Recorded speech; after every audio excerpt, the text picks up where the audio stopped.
Hello guys, तो इस video में मैं डिटेल में एक्सप्लेन करने वाला हूँ 2023 में आई एक सुपर हॉरर मूवी जिसका नाम है Evil Dead Rise, directed by Lee Cronin. इस मूवी का IMDb रेटिंग है 6.6 आउट ऑफ 10। दोस्तों, ये मूवी बहुत ही डिस्टर्बिंग है, तो कमज़ोर दिल वाले मत देखें। तो चलिए बढ़ते हैं अब एक्सप्लेनेशन की तरफ।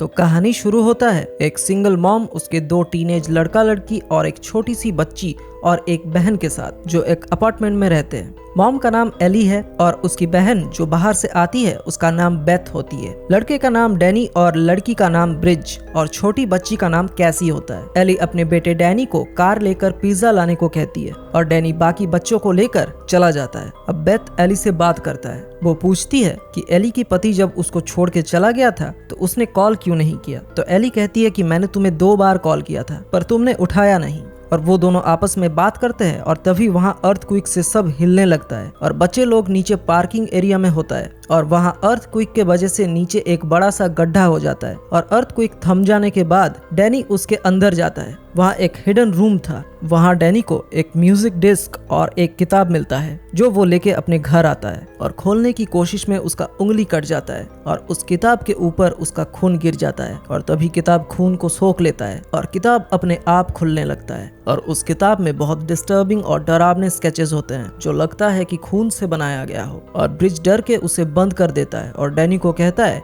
कि उसे वही वापस रख के आओ जहाँ से लाए थे, पर डैनी मना करता है और कहता है कि सुबह लौटा दूंगा। और ब्रिज जाने के बाद वो उसे फिर से खोल के देखता है और उस म्यूजिक डिस्क को प्ले करता है और उसमें एक प्रीस्ट बाकी प्रीस्ट्स को बुला के बोलता है कि आपके सामने प्रस्तुत है एक किताब जो 3 किताब का एक हिस्सा है जिसका नाम the book of the dead by Naturom Demonto होता है। वो कहता है कि इस बुक का बाइंडिंग इंसानी मांस से किया गया है और हर चित्रण और लिखावट खून से किया गया है और वो चर्च से अनुमति मांगता है उस किताब के रहस्य को समझने के लिए और उसे ट्रांसलेट करने के लिए। अब बाकी सारे लोगों की आवाज उसमें सुनाई पड़ता है कि उसे नष्ट कर दो। उसे the book of the dead किसी कारण के लिए ही बोला जाता है, पर वो प्रीस्ट कहता है कि मैं इस किताब को लोगों की भलाई के लिए देखना चाहता हूँ। और इसके बाद वो डिस्क बंद हो जाता है तो वो उसे उल्टा करके प्ले करता है और वो प्रीस्ट बोलता है कि चर्च ने अनुमति नहीं दी और इसीलिए मैं और मेरा एक साथी इसको छुपा के ट्रांसलेट कर रहे हैं। वो कहता है कि इस किताब में बहुत पुराने कुछ एंशिएंट रिचुअल्स है जिससे कुछ सुपर नेचुरल शक्तियों के साथ कांटेक्ट किया जा सकता है जो हमारे दुनिया का नहीं है। और तभी एली कुछ कपड़े लेकर लिफ्ट में जाती है। अब वो प्रीस्ट कहता है कि हम अब आत्मा को जागृत करने वाला पैसेज को पढ़ेंगे और वो कुछ अटपटा सा एक मंत्र जैसा बोलता है और तभी किताब के पन्ने तेजी से बदलने लगता है और कोई सुपर नेचुरल शक्ति वहाँ आके एली को पहले टॉर्चर करता है और फिर लिफ्ट में बहुत सारे टूटे हुए केबल्स में जकड़ लेता है और उसे पोजेस कर लेता है और तभी पूरे अपार्टमेंट का बिजली चली जाती है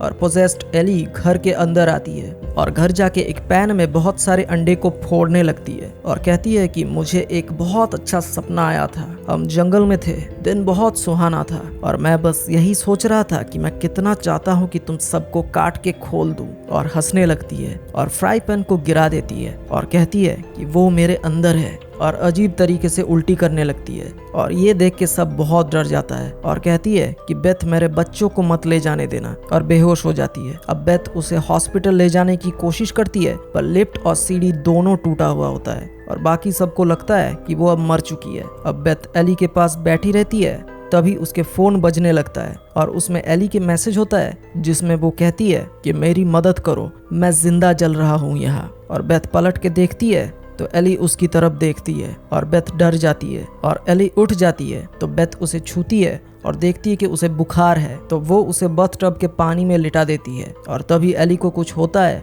और वो सीलिंग पे उल्टा लटक जाती है और बहुत जोर से चिल्लाने लगती है और अचानक गिर जाती है और हंसने लगती है और बेथ और ब्रिज को डराने लगती है और एक कांच का टुकड़ा लेके बेथ की हाथ में घुसा देती है और ब्रिज के ऊपर चढ़ जाती है और टैटू निडल को उसके आंख में घुसाने की कोशिश करती है और तभी डैनी उसे मार के भगा देता है और वो फिर से खड़ी होती है और कहती है तो अब किसको सेंकूं। और तभी एक पड़ोसी वहां आता है तो एली उसका एक आंख खा जाती है और तभी बेथ अंदर से दरवाजा बंद कर देती है। बेथ दरवाजे के पार देखती है तो एली एक लड़के को मार रही होती है और जिस लड़के का आंख खाई थी उसे भी मार देती है और तभी एली को एक बुढ़े आदमी ने गोली मारता है, पर वो उसे भी मार देती है। अब ब्रिज डैनी को कहती है कि तुम्हें नहीं लगता मॉम उस बुक के पिक्चर की तरह लग रही है, तुम्हें वो नहीं चुरा के लाना था, और वो दोनों मारपीट करने लगता है और बेथ रोकती है और डैनी कहता है कि मैं तुम्हें कुछ दिखाना चाहता हूँ, और बेथ को वो किताब दिखाता है और वो डिस्क भी, और कहता है कि इसमें एक प्रीस्ट इसके मंत्रों को पढ़ रहा था। अब ब्रिज उसके जख्म को देखती है तो वो शक्ति ब्रिज को भी पोजेस कर लेता है और उसके नाक मुंह आंख से काला खून निकलने लगता है और मुंह से कीड़े भी निकलने लगता है। अब एली कैसी को दरवाजा खोलने के लिए बोलती है और वो खोल देती है,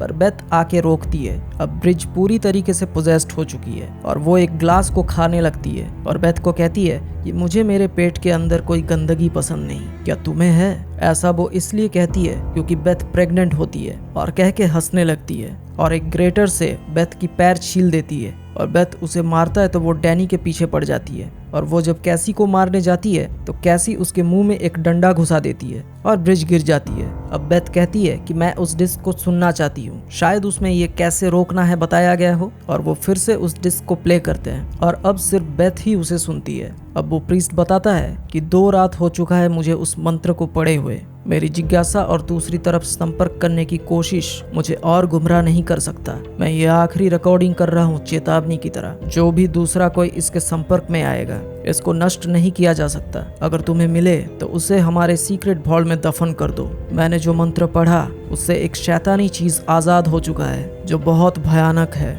वो शैतान पहले एक को पोजेस करता है और उसे अंदर से पूरा झुलसा देता है। हमने ईश्वर की शब्दों से इसको बाहर निकालने की कोशिश की पर इससे कोई फर्क नहीं पड़ा और जल्दी वो सब प्रीस्ट्स को पोजेस कर लिया बिना किसी वजह के। ये शैतान किसी के अधीन नहीं है, उसे मजा मिलती है डर फैलाने में। मैंने इस श्राप को खत्म करने की कोशिश की, मैंने उन सब को मारने की कोशिश की जो पोजेस था और उन सब को दफना दिया, पर वो फिर उठ खड़े हुए और भी गुस्से से। अब एक ही रास्ता बचा था, सबकी टुकड़े कर देना, पर इन सब के बावजूद वो मुझे नहीं छोड़ा। चाहे जितने भी तरकीब लगा लो, शैतानी ताकत को खत्म नहीं किया जा सकता। वो तुम्हारे पीछे आते ही है। और इसके बाद ब्रिज डैनी पर हमला कर देती है, पर डैनी उसे जला देता है। अब वेंटिलेशन से एली वापस बेथ के पास आती है और उस डिस्क को अपनी उंगली से प्ले करती है और उसमें बोलता है, और ये तब तक खत्म नहीं होने वाला जब तक मासूम तबाह नहीं होगा। और तभी बेथ उसके गले में चाकू घुसा देती है और डैनी भी मर जाता है। अब एली बेथ को सूंघती है और बोलती है कि तुम और तुम्हारे नाजायज बच्चे का नरक में इंतजार कर रहा है, और बेथ को चोट पहुंचाने लगता है। तभी बेथ उसकी नाक में कैंची घुसा देती है। अब बेथ और कैसी वहां से भागने लगती है तो एली फिर से उसके पीछे आती है, पर बेथ उसे गोली मार के उसके हाथ पैर उड़ा देती है। और तभी बाकी लाश भी उड़ जाता है और चिल्लाने लगता है कि यहाँ सब सुबह तक मर जाएगा। और वो दोनों एक इमरजेंसी लिफ्ट के सहारे आने की कोशिश करती है, पर लिफ्ट खून से भर जाता है। अब एली, डैनी और ब्रिज के लाश आपस में चिपक जाता है और एक एबोमिनेशन का रूप लेता है, और लिफ्ट खुलते ही खून की नदियां बाहर आता है और साथ में बेथ और कैसी भी। अब वो दोनों कार लेकर जाने की कोशिश करता है तो कार का टायर फंस जाता है और वो कार के पीछे छुपता है। तब वो एबोमिनेशन वहां चला आता है और कैसी को पकड़ लेता है और उसे मारने ही वाला होता है तो बेथ उसे मारता है और एबोमिनेशन एक चेनसॉ को उसकी तरफ फेंकता है और बेथ को पकड़ लेता है और एक ग्राइंडर में घुसाने की कोशिश करता है, पर कैसी मशीन को रोक देती है और बेथ उस चेनसॉ की मदद से उस एबोमिनेशन को ग्राइंडर मशीन में घुसा देती है और धीरे धीरे उसका कीमा बन जाता है। और अब बेथ कैसी को लेकर वहां से चली जाती है। अब उस अपार्टमेंट की दूसरे फ्लोर से एक लड़की पार्किंग लॉट में आती है और तभी उसे वो खून दिखता है और वो शैतान उसे भी आके पोजेस कर लेता है और ये खून का सिलसिला ऐसे ही चलता रहता है और ये मूवी यही खत्म हो जाता है। तो दोस्तों, अगर आपको ऐसे ही इंटरेस्टिंग कॉन्सेप्ट वाला मूवीज का एक्सप्लेनेशंस पसंद है तो हमारे चैनल मूवी बुश को सब्सक्राइब करना मत भूलिएगा और प्लीज वीडियो में लाइक, शेयर एंड कमेंट करना मत भूलना और बेल आइकन को भी दबा देना ताकि जब भी मैं ऐसा कोई नया वीडियो डालूं तो आपको नोटिफिकेशन मिलती रहे। मिलते हैं अगले वीडियो में।